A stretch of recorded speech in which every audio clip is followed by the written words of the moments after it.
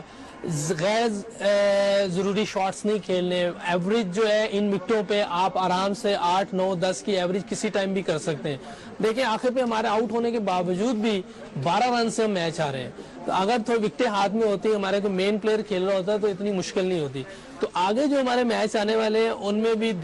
جو مخالف ہماری ٹیم ہے ان کی بالنگ اتنی اچھی نہیں ہے، اور میچز ہمیشہ بالنگ جتواتی ہے۔ جو بالنگ ہماری نے آج کام کر دیا تھا، کیونکہ اس طرح اتنا اچھا جو وہ سنگاکارا اور تھرمل کھیلے تھے، 190 پہ ان کی ایک وکٹ گری تھی اور میرے خیال 30 اوور ہوئے تھے، تو بہت زبردست ان کی وہ بیٹنگ کا سٹارٹ تھا۔ تو اگر کوئی دوسری اور ٹیم ہوتی تو میرا خیال ہے اس وکٹ پر اس دوسری بالنگ کے خلاف میرا خیال 350 ہوتا۔ تو ہماری بالنگ کو کریڈٹ جاتا ہے جنہوں نے ان کو 300 کے اندر آؤٹ کیا ہے۔ تو بات صرف یہ ہے کہ ہمیں تھوڑی سی بیٹنگ میں ڈسپلن ہونا پڑے گا، جیسے مصباح بیٹنگ کرتے ہیں تھوڑا سا ویسے ہمیں کرنا پڑے گا۔ اور آج عمر اکمل نے بھی بڑی اچھی بیٹنگ کی کافی عرصے کے بعد، تو یہ خوشائن بات ہے کہ اس کی فارم واپس آئی ہے۔ میرا خیال ہے کہ ایک چینج ضرور کر لینی چاہیے، یہ میری رائے ہے، اور شاید دوسرے جو کرکٹ کو دیکھ رہے ہیں ہمارے پرانے ایکس پلیئر ہیں وہ بھی اس کو شاید اتفاق کریں کہ بھٹی کی جگہ کسی اور لڑکے کو ہمیں ضرور چانس دے دینا چاہیے۔ جہاں ہمارے پاس 2 لڑکے بیٹھے ہوئے ہیں، ایک عبد الرحمان ہے اور ایک وہ ہمارا آل راؤنڈر ہے، جو اس کو ضرور چانس دے دینا چاہیے۔ بہت بہت شکریہ محمد یوسف ہمارے ساتھ ہیں۔ اس کے ساتھ ہی ہمارے آج کے پروگرام کا اختتام ہوتا ہے۔ کامران خان کو اجازت، اللہ حافظ ناصر۔